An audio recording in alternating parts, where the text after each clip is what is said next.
കുറെ നാളായല്ലേ നമ്മൾ കണ്ടിട്ട്. ഞാനിടയ്ക്ക് വാട്സപ്പ് മെസ്സേജെങ്കിലും അയക്കുമായിരുന്നു. നീ അതും ഇല്ലായിരുന്നു. UK ചെന്നപ്പോൾ അവിടുത്തെ ഒരു ലൈഫായി പോയി. പിന്നെ ആകെ ഒരു ഒറ്റപ്പെടുന്നൊരു ഫീലായിരുന്നു. എന്നിട്ടാണോ ഒന്ന് വിളിക്കുക പോലും ചെയ്യാൻ? ഞാൻ നിന്നെ പറ്റി എപ്പോഴും ആലോചിക്കാറുണ്ട്. നീയാണല്ലോ അന്ന് തല്ലുണ്ടാക്കി പോയത്. അതൊക്കെ ഓരോ മണ്ടത്തരങ്ങളെ. നമുക്കൊരു ചായ അടിച്ചാലോ? ആ വാ. അപ്പം ഇനി നെക്സ്റ്റ് പ്ലാൻ എന്താ വിനു? നെക്സ്റ്റ് പ്ലാൻ എന്നാ? കാനഡയ്ക്ക് വിസയൊക്കെ സെറ്റ് ആയിട്ടുണ്ട്. പയ്യെ അവിടെ പോകണം, സെറ്റിൽ ആവണം, നല്ലതായിട്ട് പൈസ ഒക്കെ സമ്പാദിക്കണം. നിനക്ക് നാട് ഭയങ്കര നൊസ്റ്റാൾജി ആയിരുന്നല്ലോ, ഇപ്പം എന്ത് പറ്റി? ഈ നൊസ്റ്റാൾജി കൊണ്ട് കുളിർമയൊക്കെ കൊള്ളുന്നുണ്ട്. പക്ഷേ ഹാപ്പിനെസ്സിന് പൈസ തന്നെ വേണം. അതുകൊണ്ട് നാട് വിടാൻ തീരുമാനിച്ചു. ആട്ടെ, നിന്റെ പ്ലാൻ എന്നാ? ഞാൻ എന്തായാലും നാട്ടിൽ തന്നെ സെറ്റിലാകാൻ പോവാ. എനിക്ക് UK ഒന്നും പറ്റത്തില്ലടാ.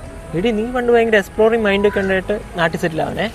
എനിക്ക് ട്രാവലൊക്കെ ചെയ്യാൻ ഭയങ്കര ഇഷ്ടമാണ്. പക്ഷെ നമ്മുടെ നാടെന്ന് പറയുമ്പോൾ ഇറ്റ്സ് സംതിങ് സ്പെഷ്യൽ അല്ലേ? എന്നിട്ടാണല്ലേ എടി എന്നോട് തല്ലുണ്ടാക്കി പോയത്? ശരിക്കുന്നു. അപ്പം നമുക്കിനൊരു സ്കോപ്പ് ഇല്ല അല്ലേ? എടി, ഞാൻ കാനഡയ്ക്ക് പോകല്ലേ, വീഡിയോ കോളൊക്കെ ചെയ്യാം. എന്നിട്ട് നമുക്ക് നാട്ടിൽ വരുമ്പോൾ കാണാം. അത് മതി. നമുക്കൊരു സെൽഫി എടുത്താലോ?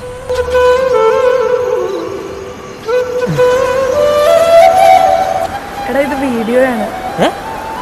വീഡിയോ? ഇപ്പോഴും പണ്ടത്തെ പൊട്ടത്തരത്തിന് ഒരു മാറ്റമില്ലല്ലോ.